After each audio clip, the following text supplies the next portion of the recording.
சிங்கராணியின் மகுடம். காட்டுக்கு வெளியே ஒரு குகை இருந்தது. அந்த குகையில சிங்கராணி தன்னோட மகன் சிம்பாவோட வாழ்ந்து வந்தா. சிங்கராணி அவங்க மகனை ரொம்ப நேசிச்சாங்க. அவங்க மகனை குகைக்கு வெளியில விளையாடவே விட மாட்டாங்க.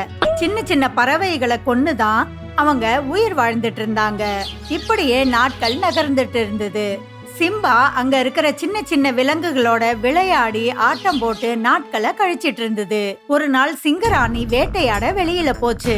அப்ப சிம்பா விளையாடிக்கிட்டே ஒரு பெரிய பாறைக்கு பின்னாடி போய் ஒளிஞ்சுக்குது. அப்ப சிம்பா அங்க பளபளன்னு இருக்கிற ஒரு பொருளை பாக்குறான். சிம்பா அத பெரட்டி பெரட்டி பாக்குது. அப்ப சிங்கராணி அங்க வந்துடுறாங்க. சிம்பா, உன்னை இந்த இடத்துக்கு வரக்கூடாதுன்னு எவ்வளவு தடவை சொல்லிருக்கேன். அப்படியும் நீ இங்க என்ன செஞ்சிட்டு இருக்க? சாரிமா. ஆமா, இது என்னது? நான் இது வரைக்கும் இந்த மாதிரி ஒன்ன பார்த்ததே இல்ல. இது கிரீடம் செல்லம். கிரீடமா? அப்படின்னா என்ன?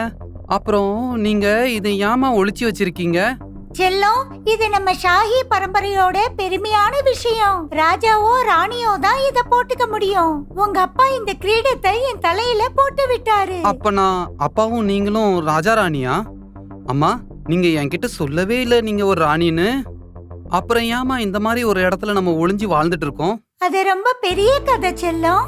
உங்க அப்பா சிங்கராஜா சம்பக்காட்டோட ராஜாவா இருந்தாரு. அவரு ரொம்பவும் நல்ல ராஜா. அவர் தன்னோட பிரஜைகள் மேல ரொம்ப அன்பா இருந்தாரு. அவர் எப்போதும் எந்த விலங்குகளுக்கும் பிரச்சனை கொடுத்ததில்ல. வயதான நோய்வாய்ப்பட்டிருக்கிற விலங்குகளை மட்டும்தான் அவர் வேட்டையாடி சாப்பிட்டாரு. காட்டுல இருக்கிற எல்லா விலங்குகளுக்கும் அவர் மேல ரொம்ப மரியாதை. ஆனா ஒரே ஒரு ஆளுக்கு மட்டும் அவரோட நல்ல மனசு புரியவே இல்ல.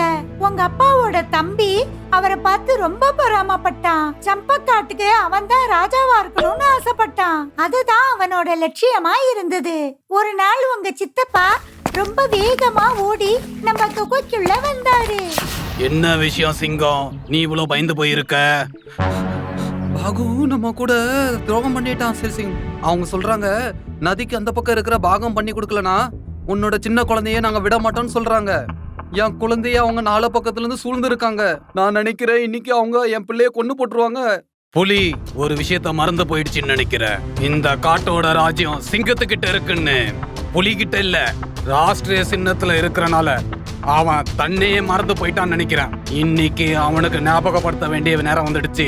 சிங்கம் சிங்கம் தான், புலி புலி தான். இப்படி சொல்லிட்டு சிங்கராஜா ரொம்ப கோபமா நதிக்கரையை நோக்கி நடக்க ஆரம்பிச்சாரு. சிங்கமோட 3 பசங்களும் நதிக்கரையில ஒரு பாறைக்கு பின்னாடி ஒளிஞ்சுகிட்டு இருந்தாங்க. சிங்கராஜா நதிக்கரையை அடைஞ்சதும் அவங்க 3 பேரும் சிங்கராஜா மேல பாஞ்சு அவரை தாக்க ஆரம்பிச்சாங்க. சிங்கராஜா ரொம்ப வீரமா சண்டை போட்டாரு. ஆனா அவரோட தம்பி பின்னாடியில இருந்து வந்து அவரை தாக்க ஆரம்பிச்சாரு. அவரோட தம்பி ஒரு உத விட்டதும் நேரா பறந்து போய் பாறையில மோதி கீழே விழுந்துடுறாரு. காயப்பட்டிருக்கிற சிங்கராஜாவை 4 பக்கமும் தாக்குறாங்க. அப்பாவை கொன்னுட்டு அவங்க 4 பேரும் நம்ம குகையை நோக்கி ஓடி வந்தாங்க. அவங்களோட அடுத்த இலக்கு நாமளாதான் இருந்தோம். அப்பா செஞ்ச நல்லது நம்மள காப்பாத்திடுச்சு. அவரோட உண்மையான நியாயமான நண்பன் காக்கா ஓடி வந்து என்கிட்ட எல்லா உண்மையும் சொல்லிடுச்சு. அந்த நிமிஷமே நான் உன்னை தூக்கிக்கிட்டு காட்டு விட்டு வெளியே போயிட்டேன். பல நாள் சாப்பாடு தூக்கம் இல்லாம இங்க அங்க அலைஞ்சு உன்னையும் தூக்கிட்டு இந்த காட்டுக்கு வந்துட்டேன். ஒரு பாதுகாப்பான இடத்தை பார்த்துட்டு உன்னை இங்க மறைச்சு வச்சுட்டேன். யாருமே என்ன கண்டுபிடிக்க கூடாதுங்கிறதுக்காக இந்த கிரீடத்தை நான் இந்த பாறைக்கு அடியில மறைச்சு வச்சிருந்தேன். அதனாலதான் உன்னை நான் வெளியே விளையாடவே விடல. அப்பா கூட இவ்ளோ பெரிய சீட்டிங் நடந்திருக்கா? அப்புறம் நாம ஏன் இந்த இடத்துல ஒளிஞ்சிருக்கோம்? போதும், ரொம்ப அதிகமாயிடுச்சு. நான் சத்தியம் பண்ற இந்த கிரீடத்து மேல உங்களோட மரியாதையும் அப்பாவோட ராஜ்யத்தையும் திரும்பி வாங்கியே ஆகுவேன். ஐயோ வேண்டாம் செல்லம், அவங்க ரொம்ப மோசமான கொலைக்காரங்க. உங்க அப்பாவுக்கு நடந்த மாதிரி கொடுமை உனக்கும் நடக்க நான் விடவே மாட்டேன். அப்பா நல்லவரா இருந்தனாலதான் அவரை கொன்னுட்டாங்க. நான் அவங்க 4 பேருக்கும் அவங்க இடத்த காட்டியே தீருவேன். நம்ம கலாச்சாரத்தையும் நம்ம பரம்பரையையும் நினைவுல வச்சுக்கோமா. சிங்கராணி கிட்ட ஆசீர்வாதம் வாங்கிக்கிட்டு சிம்பா சம்பக்காட்டுக்கு போகுது. சிம்பாக்கு பின்னாடியே சிங்கராணியும் போயிட்டு இருக்காங்க. பல நாள் பயணத்துக்கு அப்புறமா சிங்கராணியும் சிம்பாவும் சம்பக்காட்டுக்கு வந்துடுறாங்க. தாகத்தினால அவங்க 2 பேருக்கும் தொண்டை வறண்டு போயிடுது. தண்ணி குடிக்கிறதுக்காக அது நதிக்கு பக்கத்துல போகுது. தண்ணி குடிக்கும் போது அது பார்த்தது தன்னோட சித்தப்பா பையன் சிண்டு சிங்கம் ஒரு கர்ப்பவதியான மானை வேட்டையாடிட்டு இருந்தது. அது சிண்டு சிங்கத்தை மிரட்டிச்சு. நில்லு, இந்த மானு வயித்துக்குள்ள குட்டியோட இருக்கு, இத நீ அடிக்க கூடாது. தனக்கு முன்னாடி பலவானான ஒரு சிங்கம் நிக்கிறத பார்த்த சிண்டுவுக்கு பயங்கரமா கோவம் வந்தது. நீ யாரா நீ? இது என்னுடைய வேட்டை. என் வழியை விட்டு ஒதுங்கு நீ, இல்லன்னா நான் உன்னை விட மாட்டேன். இந்த மானு புலத்தாச்சியா இருக்கு. அப்புறம் இந்த காட்டின் சட்டத்தின்படி வயித்துல குழந்தை இருக்கிற மானை வேட்டையே ஆடக்கூடாது. நீ எனக்கு சட்டத்தையா கத்து கொடுக்கற? இந்த காடு எங்க அப்பாவோடது. இங்க நாங்க என்ன வேணா செய்வோம். அதுதான் இந்த காட்டோட சட்டம். சிண்டு சொன்னதை கேட்ட சிம்பாவுக்கு பயங்கரமா கோபம் வந்து அதை தாக்க ஆரம்பிச்சு. சத்தம் கேட்டு எல்லா விலங்குகளும் தன்னோட வீட்டிலேருந்து வெளியே வந்து நதிக்கரைக்கு வந்தாங்க. சிங்கராஜா, இது சிங்கத்தோட கூட்டமாச்சே. அப்படியே சிங்கராஜா மாதிரியே உருவம், அதே குரலோட இருக்காரு. அவரோட எண்ணம் கூட நம்ம சிங்கராஜா மாதிரியே இருக்கு. யாரு இவரு? சிங்கராஜா ரொம்ப நாளுக்கு முன்னாடியே செத்து போயிட்டாரு. அப்புறம் இது யாரு? சிம்பா, இது எங்க அரசர் சிம்பா. இந்த காடு உங்க அப்பனோடதா? என் குரலை கேட்ட உடனே இந்த காட்டுல இருக்க எல்லா விலங்குகளும் ஓடி வந்துடுச்சு பாரு. சிம்பா நானு. நான் ஷேர் சிங்கோட மகன், சம்பா காடோட வாரிசு நானு, சிம்பா. இந்த காடும் இங்க உள்ள சிம்மாசனமும் எனக்கு தான் சொந்தம். இப்படி சொல்லிட்டு சிம்பா சிண்டு மேல பாஞ்சு அவனை தாக்குது. சிண்டுவுக்கு பயங்கரமா அடிபட்டுடுது. தன்னோட உயிரை காப்பாத்திக்கிட்டு அங்கேருந்து பயந்து ஓடி போயிடுது. எங்க அப்பாக்கு செஞ்ச துரோகத்துக்காக பழி வாங்க நான் மறுபடியும் வந்திருக்கேன். நீங்க யாருமே இனி பயப்பட வேண்டிய அவசியமே இல்ல. இனிமே இந்த காட்டுல அப்படி எதுவுமே நடக்காது. எது காட்டோட சட்டத்துக்கு விரோதமா இருக்கோ, எந்த ஒரு சண்டையா இருந்தாலும் சிப்பாய் இல்லாம ஜெயிக்க முடியாது. அப்போ நீங்க எல்லாரும் என் கட்சியில இருக்கீங்களா? நீங்க எல்லாம் ரெடியா இருக்கீங்களா என் கூட சேர? நாங்க இவ்வளவு வருஷமா இந்த அநியாயம் புடிச்ச ராஜாவோட அட்டகாசத்தெல்லாம் தாங்கிட்டு இருந்தோம். இவங்க 4 பேரும் சேர்ந்து இந்த காட்டையே நாசம் பண்ணிட்டாங்க. யார வேணாலும் எப்ப வேணாலும் அடிச்சு சாப்பிட்டுறாங்க. விலங்குகள் கிட்ட இருந்து அநியாயமா டாக்ஸ் வாங்குறாங்க. அவங்க இஷ்டத்துக்கு எந்த விலங்குகளை வேணாலும் காட்டை விட்டு வெளியே துரத்தி விட்டுறாங்க. முழு காட்டிலையும் அவங்க ராஜ்யம் தான் கொடி கட்டி பறக்குது. நாங்க எல்லாருமே உங்களுக்கு உதவி செய்யறதுக்கு தயாரா இருக்கோம் மகாராஜா. நரி ரொம்ப கரெக்டா தான் சொல்லுது. இங்க நடக்கிற அட்டூழியத்திலிருந்து நம்ம சிம்பா ராஜா தான் காப்பாற்ற முடியும். இனிமேல இருந்து சிம்பா தான் நம்மளோட அரசர். என்ன சொல்றீங்க எல்லாரும்? ஆமா ஆமா, நாங்க உங்க கூட தான் இருக்கோம் அரசே. ஆமா ஆமா, உங்க கூட தான் இருக்கோம் அரசே. இந்த பக்கம் அடிபட்ட சிண்டு ஓடி வந்து குகைக்குள்ள இருக்கிற தன்னோட தம்பிகள் கிட்ட நடந்த விஷயத்த சொல்லுது. கொஞ்ச நேரத்திலேயே அது இறந்து போயிடுது. சிண்டு சொன்னதை கேட்ட அவங்க 2 தம்பிகளும் சிம்பாவோட சண்டை போட குகையை விட்டு வெளியில போறாங்க. சோனுவும் மோனுவும் சிம்பாவை தேடிக்கிட்டு பழைய குகையை நோக்கி போறாங்க. அவங்க அங்க தேடிட்டு இருக்கும் போது யானை ஒண்ணு வந்து பெரிய மரத்தை புடுங்கி அவங்க வர வழிய அடைச்சிடுது. அப்ப குகையில இருந்து சிம்பா வெளியே வருது. சோனுவும் மோனுவும் எச்சரிக்கை ஆயிடுறாங்க. சிம்பாவை பார்த்ததுமே அது மேல பாஞ்சு 2 பேரும் தாக்க ஆரம்பிக்கிறாங்க. சிம்பா தைரியமா 2 பேர் கூடயும் சண்டை போடுது. அப்ப சிம்பாவோட காலு ஒரு பெரிய பாறைக்கு அடியில மாட்டிக்குது. சிம்பாவால அதோட இடத்துல இருந்து நகரவே முடியல. சோனுவும் மோனுவும் சிம்பாவை தாக்கறதா தான் இருந்தாங்க. அதே நேரம் மலையில இருந்து 2 குரங்குகள் பெரிய பாறைய உருட்டி சோனுவை கொன்னுடுது. சோனு அந்த நிமிஷமே செத்து போயிடுது. சோனு இறந்ததை பார்த்த மோனுவுக்கு பயங்கரமா கோபம் வந்தது. அது மலைக்கு மேல இருக்கிற குரங்குகளை தாக்கறதுக்கு ஓடுது. குரங்குகளோட உயிர் ஆபத்துல இருந்தது. மோனு தாவி தாவி அந்த பாறைகள் மேல ஏறி மலைக்கு மேல போகுது. அப்ப சிம்பா சக்திய வரவழைச்சுக்கிட்டு சத்தமா கத்துது. கால்ல மாட்டி இருக்கிற பாறைய வேகமா தள்ளி விடுது. குரங்குகளோட உயிரை காப்பாத்த சிம்பா மோனுவை நோக்கி ஓடுது. மலைக்கு மேல இருந்து ஒரே ஒரு எட்டி உதைச்சு மோனுவை மலையில இருந்து கீழே தள்ளி விட்டுடுது. மறுபடியும் 2 பேரும் எதிரெதிர்ல நின்னுட்டு இருந்தாங்க. சிம்பா வேகமா ஓடி வந்து மோனு மேல பாஞ்சு அத பயங்கரமா தாக்குது. அத மலையிலிருந்து கீழே தள்ளி விட்டுடுது. இப்ப சிங்கமா மட்டும்தான் கொல்ல வேண்டி இருந்தது. அவரோட 3 குழந்தைகளும் இறந்து போயிட்டாங்க. சிங்கம்க்கு இப்ப வயசாயிடுச்சு. அவரோட 3 பசங்களும் இறந்துட்டத செய்தியை கேட்டுட்டு ரொம்பவும் உடைஞ்சு போயிடுறாரு. இருந்தும் சிம்பாவை தாக்கறதுக்காக சிம்பாவை நோக்கி ஓடி வராரு. அப்பா கிட்ட இருந்து உனக்கு எவ்வளவு அன்பு கிடைச்சது, அதுக்கப்புறமும் நீ அவங்களுக்கு துரோகம் செஞ்சிருக்கியே. சொல்ல போனா நீ எனக்கு சித்தப்பா, ஆனா இன்னைக்கு என் கையால உன்னை கொல்ல போறேன். இப்படி சொல்லிட்டு சிம்பா சிங்கத்தை தாக்க ஆரம்பிச்சது. கொஞ்ச நேரம் சண்டை போட்டதுக்கு அப்புறமா சிங்கத்துக்கு ரொம்ப டயர்ட் ஆயிடுது. அப்ப சிம்பா எட்டி உதைச்சதும் தூரக்க போய் விழுந்துடுது. அது உடம்புல இருந்து ஒவ்வொரு இடமா ரத்தம் கொட்ட ஆரம்பிச்சது. அதால தன்னோட சொந்த காலால நிக்க கூட முடியல. அப்ப அங்க எல்லா விலங்குகளும் ஒன்னா கூட ஆரம்பிச்சது. சிம்பா, நீ இவனை கொன்னுட்டு உன் கைய கரையாக்கிக்க வேண்டிய அவசியம் இல்ல. இந்த துஷ்டனை நாங்க விலங்குகள் எல்லாரும் சேர்ந்து கொண்டு பழி தீர்த்துக்கிறோம். இவன் பல வருஷமா எங்களை எல்லாரையும் கொடுமைப்படுத்திட்டு இருந்தான். இன்னைக்கு இவனை பழிவாங்க எங்களுக்கு எல்லாம் ஒரு வாய்ப்பு கிடைச்சிருக்கு. நரி சொன்னதை கேட்டுட்டு எல்லா விலங்குகளும் சிங்கத்தை தாக்க ஆரம்பிச்சது. அத கொல்லவும் செஞ்சுட்டாங்க. முழு காட்டிலையும் சிம்பா வாழ்க வாழ்கன்னு காது கிழிய கத்த ஆரம்பிச்சாங்க. சிங்கம் தலையில இருந்த கிரீடத்தை எடுத்து சிம்பாவோட தலையில வைக்கிறாங்க. அப்ப சிங்கராணி அந்த இடத்துக்கு வந்துடுறாங்க. சிம்பா அந்த கிரீடத்தை சிங்கராணி கால் கிட்ட கொண்டு வந்து வச்சிடுறாரு. அம்மா, இந்த கிரீடம் உனக்கு சொந்தமானது. நான் தான் சத்தியம் பண்ணியிருந்தேன்ல, உங்களுக்கு கிடைக்க வேண்டிய மரியாதையும் உங்களோட ராஜ்யமும் நான் திரும்பி கொண்டு வந்து உங்களுக்கு கொடுத்தே தீருவேன். இன்னைக்கு நான் பண்ண சத்தியம் நிறைவேறிடுச்சுமா. போதும், இதுக்கு மேல எனக்கு எதுவும் வேண்டாம். சிம்பா சொன்னதை கேட்டுட்டு சிங்கராணி ரொம்ப சந்தோஷமாயிடுறாங்க. எல்லா விலங்குகள் முன்னாடியும் சிம்பாவுக்கு கிரீடத்தை வச்சு அவரை ராஜாவாக்குறாங்க.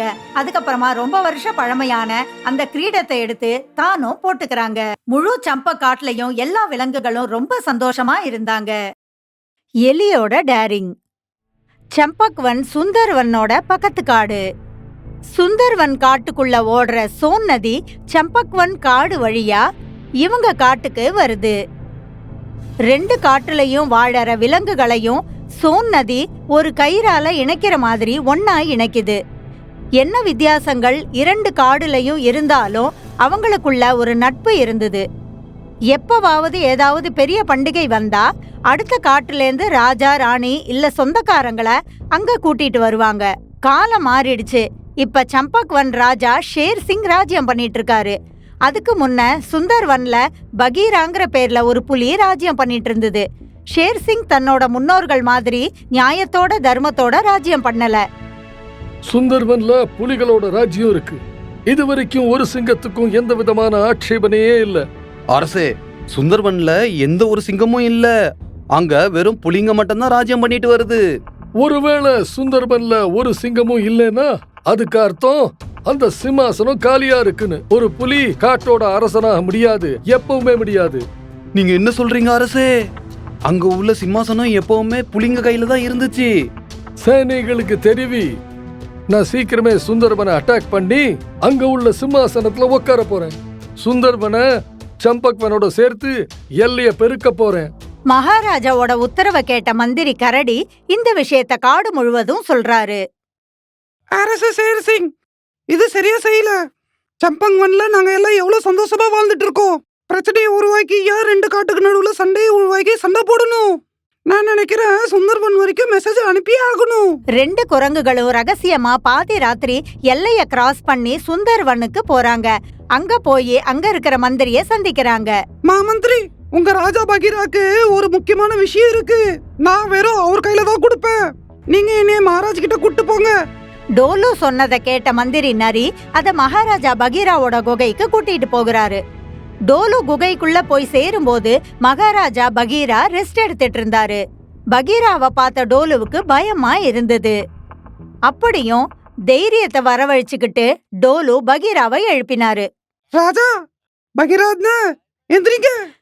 டோலு திரும்ப திரும்ப எழுப்பினதும் கொஞ்ச நேரத்துல பகீரா எழுந்து உட்கார்றாரு. யார் நீ? இந்த ராத்திரி என் கோகைக்குள்ள என்ன பண்ணிட்டு இருக்க நீ சுந்தர்வன் ஆள் மாதிரி தெரியலையே. அரசே, நான் சம்பங்வன்ல இருந்து வந்திருக்கேன். நீங்க என்ன சீக்ரெட் மெசேஞ்சர்னு நினைச்சுக்கலாம். நான் இன்னைக்கு உங்களுக்கு ஒரு முக்கியமான விஷயம் சொல்ல வந்திருக்கேன். என்ன விஷயம்? கிளியரா சொல்லு எனக்கு. அரசே, எங்க காட்டுல நம்ம மகாராஜா சிங்கம் பையன் ஷேர் சிங் சிம்மாசனத்துல உட்கார்ந்துட்டாரு. அவரு இருந்த ராஜா மாதிரி அமைதியா இருக்கிற ஆளு கிடையாது. அவர் என்ன நினைக்கிறாருன்னா சம்பக் வன்னி எல்லைக்குள்ள சுந்தரவனும் அடங்கி இருக்கணும்னு. அதனால சீக்கிரமாவே உங்க மேல யுத்தம் பண்ண போறாரு.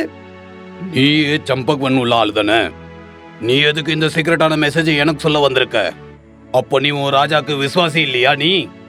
அரசே, எங்க காட்டுல எந்த ஒரு மிருகமும் விரும்ப மாட்டேங்குது. சுந்தரவன்ல இருந்து சம்பக்வனுக்கும் எந்த ஒரு விவாதமும் இருக்க கூடாது. உங்களோட உறவு கெட்டு போக கூடாது. போறனால எந்த ஒரு நல்லதும் நடந்ததே கிடையாது. நீ இந்த விஷயத்தை தெரிவிச்சதுக்கு ரொம்ப நன்றி டோலு. நான் என்ன நினைக்கிறேனாக்கா, உன் உயிருக்கு ரொம்ப ஆபத்து இருக்கு. அங்க உள்ள ரகசியம் எனக்கு தெரிய வந்துடுச்சுன்னு ஷேர்சிங்க்கு தெரிஞ்சிடுச்சுனாக்கா இத ராஜ துரோகம்னு சொல்லுவாங்க. உனக்கு மரண தண்டனை கொடுத்துருவாங்க. நீங்களே எனக்கு ஒரு வழி சொல்லுங்க அரசே. நான் இப்ப என்ன பண்றது? நீ நிம்மதியா என் காட்டுக்குள்ளரு. நீ இங்க ரொம்ப பாதுகாப்பா இருக்கலாம். உனக்கு எந்த ஒரு தொந்தரவும் இல்லாம இருக்க நான் எல்லா முயற்சியும் பண்ணுவேன். டோலு சொன்ன இந்த முக்கியமான தகவலை கேட்ட பகீரா தன்னோட சேனைகளை கவனமா இருக்க சொன்னாரு. அப்புறம் சுந்தர்வன் எல்லைக்கு அக்கம் பக்கத்துல வீரர்களை நிறுத்தினாரு. 2 நாளைக்கு அப்புறம் நம்ம எவ்வளவுதான் முயற்சி பண்ணி நம்ம கிட்ட இருக்க புலி மிச்ச மிருகத்தை எல்லாத்தையுமே கொண்டு போய் எல்லையில நிறுத்தினா, அதுக்கப்புறமும் சிங்கம் வந்து நம்மளை தாக்கினா நாம ஜெயிக்கிறது ரொம்ப கஷ்டம்தான். ஷேர்சிங் கிட்ட சிங்கங்கள் மற்றும் கரடியோட பெரிய சேனை இருக்கு. அவங்க வலிமையான சேனைக்கு எதிரில நம்ம சேனை வீக்கா இருக்கும். நீங்க நம்ம சேனையோட வீரர்களோட மனோபலத்தை உடைக்காதீங்க மகாராஜா. எங்களை யாருக்கும் கம்மியா நினைக்காதீங்க. நாங்க எல்லாரும் எங்க சுந்தர்வனுக்காக உயிரை கொடுப்போம். எனக்கும் தெரியும், உங்களை போல வீரர்கள் மேல எனக்கு எந்த ஒரு சந்தேகமும் கிடையாது. ஆனா உண்மை என்னன்னா, எனக்கு யுத்தத்துல விருப்பமே இல்ல. அப்பாவி மிருகங்கள் சாவறதுல எனக்கு விருப்பமே இல்ல. என்ன பண்றது எனக்கு ஒரு ஐடியாவும் வர மாட்டேங்குது. நீங்க இந்த யுத்தத்துக்கு ரெடியா இருக்கீங்கன்னா சரி, இப்ப யுத்தம் நடந்தே தீரும். அடுத்த நாள் ஷேர்சிங் தன்னோட காட்டிலேருந்து ஒரு விலங்கு அனுப்பி பகீராவுக்கு செய்தி அனுப்புறாரு. கடிதம்: பகீரா காட்டுக்கு ராஜாவாகும். அதனால உங்க சுந்தர்வன்ன சத்தம் போடாம எனக்கு கொடுத்துட்டு உங்க உயிரை காப்பாத்திட்டு இங்கேருந்து ஓடி போயிடுங்க. ஒருவேளை உங்களுக்கு இந்த கண்டிஷன் ஓகேன்னா சரி, இல்லைன்னா நாளை காலையில சூரிய உதயமான உடனே நாங்க சுந்தர்வன் மேல படையெடுப்போம். கடிதத்துல எழுதி இருந்தது போல அப்படியே நடந்தது. அடுத்த நாள் சூரிய உதயம் ஆனதுமே ஷேர்சிங் சுந்தர்வன் மேல தாக்குதல் நடத்துச்சு. ஒரு நாள் முழுக்க சுந்தர்வன் மற்றும் சம்பக்வன்ல பயங்கரமா சண்டை நடந்தது. சாயந்தரம் ஆனதும் யுத்தம் நிக்கும். அப்ப ஷேர்சிங் தன்னோட சேனை கிட்ட வராரு. இந்த பகீராவோட சேனை நான் நினைச்சதை விட அதிகம் தைரியசாலியா இருக்கு. எனக்கு தோணுது நாம இவங்க கூட சண்டை போட்டு ஜெயிக்கவே முடியாது. வேற ஏதாவது வழிதான் தேடணும். இப்ப யுத்தம் செய்யாம வேற ஏதாவது ஒரு வழியில சுந்தர்வனை மடக்கணும். மந்திரியாரு, நம்ம சுந்தர்வன்ல சோன் ஆறு இருக்கே, அதுல அணைய கட்டுங்க. சுந்தர்வனுக்கு போய் சேர்ற வெள்ளத்தை தடுத்து நிறுத்துங்க. நானும் பாக்குறேன் தண்ணி இல்லாம எவ்வளவு நாள் தான் உயிர் வாழ முடியும்னு. ஆனா அரசே, ஆற்று தண்ணியில எல்லாருக்குமே பங்கு இருக்கே. நம்ம விருப்பத்துக்கு ஆற்று தண்ணியை எப்படி நிப்பாட்டுறது? மந்திரி கரடி, இந்த காட்டுல எல்லாம் ஏன் இஷ்டப்படி தான் நடக்கும். அதனால நான் என்ன சொன்னேனோ அதை முதல்ல நீங்க செய்யுங்க. போர்ல ஒரு உயிரை கொல்றது தப்பு இல்லைன்னா தண்ணியை நிறுத்துறதுல எந்தவித தவறுமே கிடையாது. மகாராஜா, தண்ணியை நிறுத்துறதால சுந்தர்வன்ல இருக்கிற விலங்குகள் தாகத்தால இறந்து போவாங்க. தண்ணி இல்லாம யுத்தத்துல எப்படி சண்டை போடுவாங்க? நீ சரியாதான் சொல்ற குள்ள நரியே. இந்த தண்ணி தான் நம்ம கையில இருக்கிற ஆயுதம். நீ பாத்துக்கிட்டே இரு. 2 நாளைக்குள்ள பகீரா நேரா இங்க வந்து என் காலில் விழுவான். ஷேர்சிங் சொன்னதை கேட்டதும் காட்டு விலங்குகள் மரக்கட்டை மற்றும் கயிறை சேர்க்க துவங்கினாங்க. அப்புறம் நதியில தடுப்பு போட ஆரம்பிச்சாங்க. விலங்குகளோட முயற்சியால நதியில தடுப்பு அமைக்கப்பட்டு தயாராயிடுச்சு.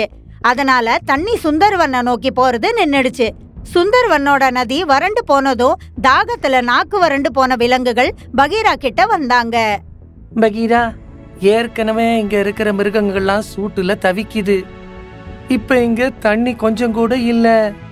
நம்ம சோனாரு வாடி போச்சு. எலி சொன்னதை கேட்ட பகீரா ரொம்ப கவலையில ஆழ்ந்து போகுது. நான் நினைக்கிற தோல்வியை ஒத்துக்கொள்ளணும்னு. நான் என் பிரஜைகள் தாகத்துல சாகணும்னு விரும்பல. நான் என்னோட தோல்வியை ஒத்துக்கிறேன். இருங்க அரசே, எல்லாத்துக்கும் வழி இருக்கு. நீங்க இப்படி பயப்பட்டீங்கன்னா எதுவும் நடக்க போறது இல்ல. எனக்கு ஒரு ஐடியாவும் தெரிய மாட்டேங்குது. உன்கிட்ட ஏதாவது ஒரு ஐடியா இருந்தா எனக்கு சொல்லு. அரசே, நீங்க காட்டுல இருக்கிற எல்லா மிருகத்தையும் அந்த அணைக்கு பக்கத்துல போக சொல்லுங்க. அவங்க கிட்ட சொல்லுங்க, ஒரு முறை அணைய உடைக்க முயற்சி செய்ய. பகீராவுக்கு எலியோட பேச்சு சரின்னு பட்டது. அது தன்னோட வலிமையான சிப்பாய்களை தடுப்ப திறக்க அனுப்பினாரு. 2 வீரர்கள் தடுப்பு கிட்ட போறாங்க. அங்க பார்த்தா ஷேர் சிங் பலத்த காவல் போட்டிருக்காரு. எல்லா இடத்துலயும் பலத்த காவலை பார்த்த பகீராவோட வீரர்கள் மறுபடியும் தங்களோட காட்டுக்கே வராங்க. அரசே, டேம் வரைக்கும் போறது ரொம்ப கஷ்டம். அங்க முக்குக்கு முக்கு சிப்பாய்ங்க நின்னுட்டு இருக்காங்க. வீரர்கள் பேச்ச கேட்ட பகீரா ரொம்ப கவலைப்பட ஆரம்பிச்சது. அரசே, நீங்க கவலைப்படாதீங்க. நான் சத்தியம் பண்றேன், இந்த அணைய கொதறிட்டு தான் திரும்புவேன். இவ்வளவு பெரிய பெரிய வீரர்கள் தோல்விய ஒத்துக்கிட்டாங்க. நீ தனியாவே இந்த வேலையை செய்வேன்னு உனக்கு தோணுதா? அற்ப எலியே, உன்னை பத்தி என்ன நினைச்சிட்டு இருக்க? ஏ குள்ளநரி, யாரையும் இப்படி கேவலப்படுத்தப்படாது. ஊசியோ வாளோ எல்லாத்துக்கும் முக்கியத்துவம் இருக்கு. ஊசியால எதை செய்ய முடியுமோ அது ஒரு வாள் செய்ய முடியாது. நீ என்னதான் சொல்ல வர? நான் ஒரு சிறிய மிருகம். முக்கியமான விஷயம், நான் சுரங்கத்தை பண்ணி அதுக்குள்ளாலையும் போக முடியும். அதனால யாருக்கும் தெரியாம நான் அணை வரைக்கும் போய் சேர முடியும். எலி பேசினதை கேட்ட பகீராவுக்கு ரொம்ப சந்தோஷமா இருந்தது. அதெல்லாம் சரிதான். இந்த வேலை செய்யறது ரொம்ப டேஞ்சரு. அதையும் மீறி நீ போக விரும்புறியா? சுந்தர்வன் என்னோட வீடு. வீட்டை காப்பாத்துறது என்னுடைய கடமை. அதுக்காக நான் என்ன வேணாலும் செய்வேன். எலியோட டேரிங் பேச்ச கேட்ட பகீரா அங்க போறதுக்கு உத்தரவு கொடுத்தது. எலி ரொம்ப புத்திசாலித்தனமா நிலத்துக்கு அடியில சுரங்கம் தோண்டி அந்த தடுப்பு வரைக்கும் போகுது. அங்க போய் எல்லார் கண்ணுலயும் மண்ணை தூவிட்டு ஒண்ணு ஒன்னா தன்னோட முன்பல்லால எல்லா கயிறையும் அறுக்க ஆரம்பிச்சது.